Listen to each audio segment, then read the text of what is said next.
ஒரு வயசு பொண்ணை கூட்டு போறான், நாளைக்கு ஒரு 3 மாசம் கழிச்சு +2 முடிச்சு டிகிரி முடிச்சு போய் கல்லூரி பெண்களை கூட்டு போறான். அறிவு வேணாம் தமிழனுக்கு. கொடுத்த எக்ஸ்பிளேஷனுக்கு அவ்வளோ கொச்சையா இருக்கு. ஆனா ஒரு வன்முறை எடுத்து அரசாங்க சொத்தை சேதப்படுத்துற அளவுக்கு ஒரு விஷயத்த வந்து பாடமா கத்து தரீங்கன்னா பாட்டுக்கு வாடி அந்த ஒரு விஷயத்த அதாவது கூத்தாடிங்கிற விஷயமா இருக்கட்டும். அவரே படம் நடிச்சிருக்காருல்ல, அந்த வீடியோலாம் தெரியல எனக்கு சீரியஸா எனக்கு தெரியல. நான் அது வீடியோ இருக்குது, நான் படம் நடிச்சிருக்கேன். என்ன படம் அது? படம் பேர் ஏதோ 2-3 படம் இருக்குது. தமிழ் தேசத்துல பெண்களை வந்து இழிவுபடுத்தணும்லாம் எங்கேயும் சொல்லலை. இவர் பாக்குற பார்வை வக்கரமா இருக்கு, அதாவது பிற்போக்குவாதமா இருக்கு. அவர் வந்து தோல்ல கை போட்டாரு, தன் தம்பி தங்கைகளை தான் பார்த்தாரு. இந்த மேடையில வந்து பேசுறாங்க இல்லையா, அத்தனை பேருமே வந்து அவருக்கு ஒரு நன்றி சொல்றது ஒரு பக்கம், அவர் ஒரு முதலமைச்சரை தான் பாக்குறாங்க. அத்தனை பேரோட நம்பிக்கை பலிக்க போகுதுன்றது உண்மை. அது கொஞ்சம் நிறைய பேருக்கு வைத்திருக்கு. இது கோர்ட்டுக்கு கேஸ் போனாலுமே அதை காட்டினால ஜட்ஜே என்ன துப்புவாருன்னு எல்லாருக்குமே தெரியும். அதுக்கு முன்னாடி அவரே மன்னிப்பு கேட்டு தப்பு தான்ப்பா நான் பேசுறது, அமைதியா மன்னிப்பு கேட்டு அவர் வேலையை அவர் பார்த்துட்டாருன்னா இது இதோட முடிஞ்சிடும். உங்க அரசியலுக்காக இன்னொருத்தரை இறையாக்கணுன்றது நினைக்கிறது தப்பு. விஜயை விமர்சிக்கிறத தாண்டி அவர் ஒரு விஷயத்த முன்னெடுத்து பண்ணிக்கிட்டு இருக்காரு. அதை வந்து விமர்சிக்கிறதெல்லாம் தாண்டி வேற ஒரு இழிவான சொற்களை பயன்படுத்தினா அந்த நிகழ்வையே அவர் பார்க்குறாரு அப்படிங்கிறது வந்து நம்ம அவருடைய பேச்சுலேருந்து தெரிஞ்சு. ஆனால் அது வந்து நான் அப்படி பேசவே இல்லை. நான் வந்து தமிழ் பெண்களையும் தமிழ கலாச்சாரத்தையும் நான் அப்படி பேசலை அப்படிங்கிற மாதிரி சொல்லியிருக்கேன். நீங்கள் எப்படி பார்க்குறீங்க? மொதல் விஷயம் வந்து அவர் கொடுத்த எக்ஸ்பிளேஷனுக்கு அப்புறம் தான் நான் வந்து அவர் பேசுனதே பார்த்தேன். அது கூட முழுசா 1.5 மணி நேரம் பார்க்கறதுக்கு எனக்கு தெம்பு இல்லை. சகிப்புத்தன்மைன்னு ஒரு அளவு தானே இருக்கும். அதுக்கு மேலே வந்து இதை போய் எப்படா பார்த்துனுக்குறாங்க அப்படின்னு சொல்லிட்டு நம்ம தள்ளிடுவோம். அந்த மாதிரி நிலைமையில தான் நான் பார்த்தேனே. ஆனா அதிகமா ட்ரெண்டான விஷயத்த முழுசா பார்த்தேன். ஒரு 6 நிமிஷமா என்னமோ 7 நிமிஷம் வீடியோஸ். விஜயனாவை கொச்சப்படுத்தினது ஒரு பக்கம், மக்களை பெண்களை கொச்சப்படுத்தியிருக்காரு. அது வந்து மறுக்கவே முடியாது. ஏன்னா அரசியல் ரீதியா வந்து யாருக்குமே புரிதல் இல்லாதவங்க பார்த்தாலே புரியும். அவர் எங்கேயோ ஆரம்பிச்சு எங்கேயோ கொண்டு போய் விட்டார். ஆக்சுவலா சினிமாக்காரங்களை அடிக்கணும்ன்றது டாஸ்க், அவருக்கு வந்திருக்க அசைன்மெண்ட். ஓகேங்களா, அதை வந்து வேற எங்கேயோ கொண்டு போய் விட்டுடுச்சுன்றது. யார்கிட்ட இந்த அசைன்மெண்ட் வந்திருக்குங்கிறீங்க? ஆப்வியஸ்லி திமுக கிட்ட தான். நீங்க அடிக்கடி பாத்தீங்கன்னா திருமாவளவனும் சரி, இவங்க கூட்டணி கட்சிகள்லாம் சரி, அப்பப்போ வந்து விஜய் அடிப்பாங்க. ஓகேங்களா, அது என்னன்னா வந்து அரசியல் களத்துல இருக்கறனால மாத்தி மாத்தி 2 பேரும் பேசி அது தேவையில்லாம உரண்டு இழுக்கிறது. இதெல்லாம் ஓகேங்களா, தேவையில்லாம உரண்டு இழுக்கிறது. நீங்க பாத்தீங்கன்னு வச்சுக்கோங்களேன், அவரோட என்ன இருக்கு அப்படின்றத நமக்கு கிளியரா அவரே வெளிப்படுத்துறாரு. ஒரு வன்முறையை தன்னை நம்பி இருக்கிற இளைஞர்களுக்கு கற்றுக் கொடுத்து அதை வந்து அது அரசாங்கத்தோட சொத்து, ஆனா ஒரு வன்முறை எடுத்து அரசாங்க சொத்தை சேதப்படுத்துற அளவுக்கு ஒரு விஷயத்த வந்து பாடமா கத்து தரீங்கன்னா உங்களோட வழி என்ன? நீங்க உங்க அரசியல் கட்சியோட வழி என்ன? நீங்க இன்னைக்கு இருக்கிற நாகரிகத்தையும் கலாச்சாரத்துக்கும் நீங்க ஒன்று போறீங்களா? ஊரோட ஒன்று போறீங்களான்னு தமிழ் தேசம் பேசக்கூடியவங்களுக்கே ஒரு கேள்விக்குறியாதானே இங்க வந்து நிக்குது இவர் பேசுறது. இது மொத்தமும் தமிழ் தேசத்துல பெண்களை வந்து இழிவுபடுத்தணும்லாம் எங்கேயும் சொல்லலை. இவர் பாக்குற பார்வை வக்கரமா இருக்கு, அதாவது பிற்போக்குவாதமா இருக்கு. தமிழிசை சவுந்தரராஜன் வந்து ஒரு அறிக்கை விட்டிருந்தாங்க ட்விட்டர்ல, நான் அதை படித்தேன். அரசியல் ரீதியா கருத்து வேறுபாடுகள் அப்படிங்கிறது தம்பி விஜய் மேல எனக்கு இருக்கு. ஆனா தம்பி விஜய் செய்யக்கூடிய அந்த செயல் மாணவிகளை ஊக்குவிக்கிறதோ அவங்க பெற்றோர்களை ஊக்குவிக்கும் வகையாக தான் இருக்குது. இது ஒரு மோட்டிவான ஒரு விஷயந்தான். நம்ம அவங்கள ஓகே இன்னும் கொஞ்சம் அடுத்து, ஏன்னா இந்த விஷயத்தை நான் எப்படி பார்க்குறேன் அப்படின்னா, 10ஆம் வகுப்பில் ஒரு பொண்ணு 498 எத்தனையோ மார்க் வாங்குறாங்க. அந்த பொண்ணுடைய பேரை சொல்லலன்னு சொல்லிட்டு விஜய் அவர்களே வந்து மேடையில் வந்து நானே சொல்கிறேன்னு சொல்லியிருப்பாங்க. அதே பெண்மணி 12ஆம் வகுப்பில் வந்து எகெயின் வந்து வாங்குறாங்க அப்படின்னா, ஸோ அவங்களுக்கு வந்து ஏதோ ஒரு வகையில் இது ஒரு மோட்டிவாக இருக்குது. ஓகே நம்ம போகலாம்ப்பா, நம்மளை தள்ளி விடுறதுக்கு ஏதோ ஒரு பர்சன்ஸ் இருக்காங்க. ஓகே இது கொஞ்சம் ஜாலியாக இருக்குது, ஓப்பனாக சொல்லுவோமே ஜாலியாக இருக்குது, நம்ம மேடையில் போய் நிற்கிறோம், நம்மளுக்கு ஒரு அவார்டு கிடைக்குதுங்கிற ஒரு பெருமை ஏற்படுது அப்படிங்கிற வகையில் நான் இந்த ஒட்டுமொத்த விழாவே நான் அப்படி பார்க்குறேன்னு வச்சுங்களேன். ஸோ அந்த வகையில் தான் தமிழிசை சவுந்தரராஜன் அவங்களுமே இந்த விஷயத்த வந்து எல்லாருமே அப்படிதான் சார் பார்க்குறாங்க. இதில் வந்து நீங்கள் யோசிச்சு பாருங்க, வருஷம் ஃபுல்லாக பசங்க படிக்கிறாங்க, காலேஜுக்கு நல்ல சீட்டு கிடைக்கணும் அப்படின்றது ஒரு பக்கம், ஃபியூச்சருக்கு நல்லதுன்னு சொல்றதெல்லாம் ஒரு பக்கம். பசங்களுக்கு உண்மையில அது எது மோட்டிவேட் ஆகும்? ஓகேங்களா, விஜயனாவை பார்க்கணுன்றது இன்னும் அதிகமாக மோட்டிவேட் ஆகும். கண்டிப்பா, ஏன்னா எல்லாருக்கும் பிடித்த நடிகர் அவர், அரசியல் இல்ல தலைவரா இருக்கிறது அடுத்த பக்கம். இதுல நடிகர்ன்றது விட்டுருங்க. இப்போ அப்துல் கலாம் ஐயா இருக்கார் இல்லையா, அவர் நடிகரா? புரியுது, அவர் நம்மளோட இன்ஸ்பிரேஷனா நம்ம எடுத்துக்கிறோம் இல்லையா. அது வந்து ஒரு மனிதரோட ஆளுமை, அந்த ஆளுமைக்கு தான் அவங்க கிட்ட நம்ம மேக்னெட்டா அட்ராக்ட் ஆகும். கண்டிப்பா. ஓகேங்களா, அது வந்து நடிகர்ன்றதுனால மட்டும் கிடையாது. இங்க அது நடிகர்ன்ற ஒரு விஷயம் வந்தனால நான் அதை சொல்றேன். ம். இவர் ஒரு 3 வருஷமா அதை பண்ணிட்டு இருக்காருன்னு சொல்லிட்டு தெரியுது. அஃப்கோர்ஸ் 3 வருஷமா அது வெளியே தெரியுது. ஒரு பெரிய மண்டபம் எடுத்து அதை வந்து ஒரு ப்ராப்பரா செட்டப்பா பண்றனால. ஆமா. அதுலயும் பாத்தீங்கன்னா இந்த கடந்த 3 வருஷத்துல ஃபர்ஸ்ட் இயர்ல நடந்த பிரச்சனைகள் எல்லாமே இந்த தேர்ட் இயர்ல எவ்வளவு அட்வான்ஸ்டா 3 தடவை பிரிச்சு பண்றது இந்த மாதிரி விஷயங்கள்லாம் கொண்டு வந்து நிறைய விஷயம் கொண்டு வந்திருக்கு. ம். ஆனா இது வந்து 30 வருஷமா நடந்துட்டு இருக்கு. Okay okay. ஆனா வந்து எல்லா தடவும் கண்டினியூஸா நடந்திருக்கான்னு கேட்டா கிடையாது. ஒரு சில வருஷம் விட்டு போயிருக்கு. ம். ஆரம்பத்தில் நடக்கும்போது மாநிலத்துல முதல் மதிப்பெண் வாங்கினவங்க இருந்தாங்க. அந்த மாதிரி அதுக்கப்புறம் மாவட்டங்கள் ஆச்சு. இப்போ தொகுதியில 3 பேர் வரைக்கும் வந்திருக்கு. ஆமா ஆமா ஓகேங்களா? ஆமா. ஒரு சின்ன கால்குலேஷன் போடுவோம். வேல்முருகன் அவர் சொன்னது ஒரு 2 கிராம் கோல்டு கொடுத்தா சொன்னாங்க. ஆமா. இப்போ மொத்தம் வந்து 700 பேர் 704 பேர்கிட்ட வாங்கியிருப்பாங்க. ம், ம், ஏன்னா ஒரு தொகுதிக்கு 3 பேர்னா 230 தொகுதிக்கு வரும். ம். ஓகேங்களா? 702 பேர். இப்போ 702 பேருக்கு ஆளுக்கு 2 கிராம்னா 1400 கிராம். கிட்டத்தட்ட 1.5 கிலோ தங்கம். ம். ஆமா. ஒரு கிராம் 10,000 ரூபாய்க்கு வந்துச்சு. கண்டிப்பா. ஓகேங்களா? 1.5 கிலோக்கு எவ்வளவு வருது? அவரு என்னைக்கோ ஒரு நாள் பண்ருட்டியில இருக்கவங்களுக்கு வந்து 25 லட்ச ரூபா வந்து படிக்கிறதுக்கு செலவு பண்ணுன்னு சொல்றாரு.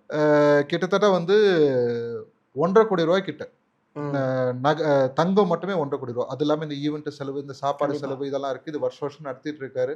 இது கல்வின்ற ஒரு விஷயத்துக்கு விருதுன்ற விஷயம், கல்வி விருதுக்கு மட்டும் இவ்வளவு செலவு பண்றாரு. ம், ம். இது இல்லாம பயிலகன் நடத்துறாரு. இதெல்லாம் உங்களுக்கு நிறைய தெரிஞ்சிருக்கும். இந்த எல்லாரும் இன்னைக்கு வரைக்கும் அவர் மேல பெருசா குற்றச்சாட்டு வைக்கிறது, அவர் கட்சி மேல குற்றச்சாட்டு வைக்கிறதே வந்து நீங்க வந்து என்ஜிஓ பாலிடிக்ஸ் பண்றீங்க, சேவை அரசியல் தான் பண்றீங்க. ம். அரசியல் ஒரு சேவை தானே. அங்க என்ஜிஓக்கும் இதுக்கு என்ன வித்தியாசம்னா எக்ஸ்ட்ராவா வந்து எலெக்ஷன்ல கண்டெஸ்ட் பண்ணுவாங்க. அவ்வளவுதான் வித்தியாசம். ம். அந்த வித்தியாசம் தெரியாதவங்க தான் இந்த விமர்சனம் வச்சுட்டு இருந்தாங்க. ஓகே. ஓகேங்களா? இந்த மென்டாலிட்டி அவருக்கு பை நேச்சுரல் வருது. யாராலுமே வந்து தொடர்ச்சியாலாம் செய்ய முடியாது சார். ம். ஓகேங்களா? ஒரு நாள் செய்யலாம். இல்ல நான் இப்படி கூட வச்சுப்போமே, சுயநலத்திலேயே ஒரு பொதுநலம் இருந்துட்டு போனா என்னப்பா? இதுல சுயநலம் நான் ஆக்சுவலா நான் எதுவும் பார்க்கல. இப்படியே வச்சுப்போங்க. நான் அதை நான் அப்படி வச்சுக்க முடியாதுன்ற ஓகே. இந்த விஷயத்த மட்டும் ஆ. தொடர்ச்சியா செய்ய முடியாதுங்க. ஒரு நாள் செய்யலாம், ம். வருஷம் முழுக்க செய்ய முடியாது. இது ஒரு ஈவெண்ட் ஒரு வருஷத்துல ஒரு தடவை நடக்குது. இது வருஷம் ஃபுல்லா வந்து ஏதோ ஒரு வகையில தானம் தர்மம் ஏதோ ஒரு வகையில போயிட்டு இருக்கு. அது யாருக்கு பயனடைதுன்றது நமக்கு தெரியும். நம்ம அதான் சொல்றேன், நான் திருப்பி அதை சொல்லி அதை பெருமை பீத்தணும்ன்ற புரியுது. அவசியம் கிடையாது. அந்த எண்ணம் வந்து உள்ள இருக்கணும், உண்மையிலே இருக்கணும். உண்மையிலே இல்லைன்னா அந்த வெளிப்பாடு வரவே வராது. ஓகே. எல்லாத்துக்கும் கணக்கு பார்க்க ஆரம்பிப்போம். ஓகே. இந்த மேடையில வந்து பேசுறாங்க இல்லையா, அத்தனை பேருமே வந்து அவருக்கு ஒரு நன்றி சொல்றது ஒரு பக்கம், அவர் ஒரு முதலமைச்சரை தான் பாக்குறாங்க. ம். அத்தனை பேரோட நம்பிக்கை பலிக்க போகுதுன்றது உண்மை. அது கொஞ்சம் நிறைய பேருக்கு வைத்திருக்கு. அந்த பேச்சுக்கு அப்புறம் எப்படின்னா, இங்க அந்த பெற்றோர்கள் வந்து ஐயோ நம்ம ஏதோ தப்பு பண்ணிட்டோமோ, ஏன்னா அந்த ஒரு எண்ணத்துக்கு தள்ளப்படுறாங்க அப்படிங்கிற மாதிரி தான் நான் பார்க்குறேன். ஏன்னா அந்த பேச்சில் வந்து அவங்க சொன்ன பெற்றோர்களும் உன் பொண்ணை வந்து நீ அங்கே வந்து கட்டி உறவாடி அந்த நிகழ்வு நடந்துச்சான்னு கேட்டால் அது கிடையாது. நம்மளுக்கு 2 விதமான ஹக்கில் நம்ம 2 விதமான ஹக் பார்ப்போம். நம்ம நீங்கள் நல்லா தெரிஞ்சிருந்தீங்கன்னா, அன்பின் வெளிப்பாடோடு இருக்கக்கூடிய கட்டிப்பிடி அப்படிங்கிறது வந்து பார்த்தீங்கன்னா ரொம்ப ரொம்ப தன்மையாக இருக்கும். இன்னொரு ஹக் வந்து நம்மளுக்கு தெரியும் அது எப்படி இருக்குன்னு சொல்லிட்டு. அந்த மாதிரியான மேடையா எங்கேயும் எனக்கு தெரிஞ்சு அது மாரி அந்த மேடையில் எங்கேயுமே அப்படி ஒரு கட்டிப்பிடி நடக்கலன்னு நினைக்கிறேன். ஆமா, அவர் வந்து தோல்ல கை போட்டாரு. தம்பி தங்கைகளை தான் பார்த்தாரு. அண்ணன் தாய்மார்களுக்கு சரி தந்தைகள் மேலேயும் சரி கைனா அவர் அண்ணன்களா பார்த்திருப்பாரு. அந்த மாதிரி ஒரு அந்த அண்டர்ஸ்டாண்டிங் தான். தன் சகோதர சகோதரிகள் எல்லாரும் கண்டிப்பா. ஓகேங்களா? அதை அப்படி கொச்சையா பாக்குறதே வந்து இவர் எவ்வளவு பிற்போக்குத்தனமா இருக்கான்றதே நம்ம புரிஞ்சுக்கலாம். தப்பு வந்து அவர் பிற்போக்கு, அதாவது எல்லாருக்குள்ளயுமே அந்த ஒரு கன்சர்வேட்டிவ் தாட் இருக்கும். ஏதோ ஒரு பாயிண்ட் ஆஃப் லைஃப் டைம்ல அவங்க பாயிண்ட் ஆஃப் வியூல இருந்து யாருக்காவது ஒருத்தருக்காவது அந்த கன்சர்வேட்டிவ் தாட் வெளியே வரும். என்னதான் வெளி உலகத்துல ஃபார்வர்டா இருந்தாலுமே வெளி உலகத்துக்கு அவர் கற்பிக்கிறார், போதிக்கிறார். இதெல்லாம் எப்படியாப்பட்ட விஷயம் வேலைன்னு சொல்லிட்டு அவர் ஒரு கற்பனையில, ஒரு தப்பான ஒரு கற்பனையில அதை மக்களுக்கும் போதிக்கிறார். அது ஒரு மேடையில பேசின விஷயம் தானே.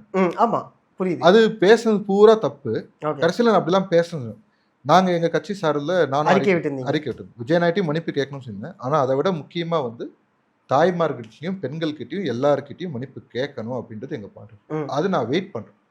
அவரு மன்னிப்பு கேட்டுதான் ஆகணும். என்னைக்கா இருந்தாலும் அவர் மன்னிப்பு கேட்டுதான் ஆகணும். அவருக்கு வந்து என்ன சொல்ற, அரசியல்ல என்ன எதிர்காலம் இருக்க போகுதுன்னு நமக்கு தெரியல. இது வரைக்கும் அவர் என்ன கடந்து வந்தாரு, பாமக கலந்து பிரிஞ்சு வந்து என்ன சாதிச்சாருன்னு எனக்கு தெரியல. ஓகேங்களா? அவர் வந்து தமிழ் தேசியத்துக்காக குரல் கொடுக்குறாரு, சந்தோஷம். தனக்கு வேண்டியவங்களுக்கு தேவையான விஷயங்கள் செய்யறாரு, சந்தோஷம். உங்க அரசியலுக்காக இன்னொருத்தரை இறையாக்கணுன்றது நினைக்கிறது தப்பு.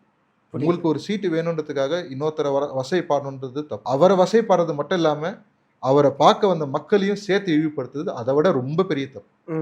அவங்க கிட்ட மன்னிப்பு கேட்டுதான் வார்த்தைக்கு வாடி அந்த ஒரு விஷயத்தை, அதாவது கூத்தாடிங்கிற விஷயமா இருக்கட்டும், அவரே படம் நடிச்சிருக்காருல்ல. அந்த வீடியோ எல்லாம் தெரியல எனக்கு, சீரியஸா எனக்கு தெரியல. நான் அது வீடியோ இருக்குது, நான் உங்களுக்கு அனுப்பிச்சு வைக்கிறேன். அவர் படம் நடிச்சிருக்காரு. அது ஒரு இது இருக்கு, நான் காட்டுறேன். 3 படம் நடிச்சிருக்காராம். என்ன படம் அது? படம் பேர் ஏதோ 2-3 படம் இருக்குது. ஓகே. ஏன்னா இவரு வந்து அந்த ஒரு வார்த்தையை சொல்லியிருப்பாரு, நடிகர்கள் பின்னாடி போறதுனால. திரௌபதின்னு ஏதோ படத்துல நடிச்சிருக்காரு போல, மாப்பிள்ளை சிங்கத்துல நடிச்சிருக்காராம், நானே வருவேன் ஏதோ நடிச்சிருக்காராம். ஓகே. ஆனா இதெல்லாம் கரெக்டா தெரியல நமக்கு. கூத்தாடின்றதுக்கு என்ன வந்து விளக்குன்றத மாநாட்டிலேயே விஜயனா தெளிவா சொல்லிட்டாரு. கண்டிப்பா கண்டிப்பா. அவரு அதை பொருட்படுத்தல அந்த விஷயத்த வந்து அவர் ரொம்ப விஜயனா வந்து ஆக்சுவலா அதை பத்தி கவலையே படல. ஆமா. நமக்கு விஜயனா அவரை பத்தி பேசுனதுக்கு அவருக்கு கவலை கிடையாது. ஓகேங்களா? ஏன் வந்து கட்சியில் இருக்க எல்லாருமே இவ்வளவு கொந்தளிக்கிறோம் அப்படின்னா, விஜயனா சொல்லி ஃபாத்திமா அவங்க கொடுத்த நாள் கொடுத்த அறிக்கையா இருக்கட்டும், எல்லாமே இந்த விஷயம் வந்து அவர் அடிக்கணுன்றது நமக்கு ஒரு கொள்கை கிடையாது. ஓகேங்களா? அவரை விஜயனா பேசணும்னா இந்த மாதிரி ஒரு தப்பா சொல்ல முடியாது. அவர் சொன்ன வார்த்தை ஈன்னு சொல்லி ஒரு வார்த்தை சொன்னார் இல்லையா, அந்த வார்த்தையை அவருக்கு தான் மென்ஷன் பண்ணணும். அவருக்கு கிட்ட வந்து இவர் போய் பேசணுன்ற அவசியம் எல்லாம் கிடையாது. மன்னிப்பு கேட்க வேண்டியது அவர். ஓகேங்களா? அவர் மன்னிப்பு கேட்க மாட்டேன்னு சொல்லிட்டாரு. இல்ல கேட்டுதான் சார் ஆகணும். எப்படிலாம் பேசிட்டு விளையாடுகிட்ட இன்னும் அடிமையெல்லாம் இல்லை. சுதந்திர காட்டுன்னு ஒன்று சுவாசம் தான் இருக்கிறோம். கண்டிப்பா மன்னிப்பு கேட்டுதான். அதிகமா பயன்படுத்தினது இந்த நடிகர் ஆரம்பிச்சதே இப்படிதான். நடிகர்கள் பின்னாடி போறீங்க, அவனுக்கு பர்த்டேனா நீ வந்து ஸ்டேட்டஸ் வைக்கிறது, இதுக்கு முன்னாடி நிறைய விஷயங்கள் பார்த்துருப்போம். அடுத்து வந்து பிறந்த நாள்னா அடுத்த நாள் காலம்பரை போயிட்டு, அதாவது யாரை சொல்கிறாரு அப்படின்னா ரஜினிகாந்த் அவர்களை சொல்கிறாங்க. காலம்பரை போயிட்டு வீட்டு வாசலில் போயஸ் கார்டன் வீட்டு வாசலில் போய் நிற்க வேண்டியது, நின்ன வேகத்துக்கு அவங்க கிடிச்சிட்டு பொறுமையாக நாளைக்கு அடுத்த நாள் காலம்பரை எஞ்சி வரும், பார்த்தாவது தலைவா அப்படின்னு சொல்லி, இது இன்டென்ஸாக ஏதோ ஒரு இல்ல நான் என்ன பாக்குறேன் அப்படின்னா வந்து இதெல்லாம் அவருக்கு உள்ள இருந்து அவருக்கு கிடைக்கல அந்த விஷயம்லாம் ஒரு ஆதங்கத்தின் வெளிப்பாடா இருந்தது, உள்ள குமுறலா இருந்தது. இவர் வந்து விஜயனாக்கு வரவேற்பு வரதை பார்த்துட்டு இவர் அடிக்க சொல்லி அந்த டாஸ்கை பயன்படுத்துறாரு. அதுதான் சொன்னேன், அது எங்கேயோ ஆரம்பிச்சு அது எங்கேயோ போய் முடிஞ்சதான் நான் பார்த்தேன். ஒட்டுமொத்தமா அதுல இல்லாம அவர் தம்பி அவர் அடுத்த நாள் அவர் தம்பி போயிட்டு இவரை போய் பார்த்திருக்காரு, ராமதாஸ் அவரை போய் பார்த்திருக்காரு. என்னமோ பின்னாடி நடக்குது, ஏதோ ஒரு அரசியல் நடக்குது. அதோட குமுறல் வந்து இப்படி வெளிப்பட்டுச்சுன்னு பாக்குறேன்.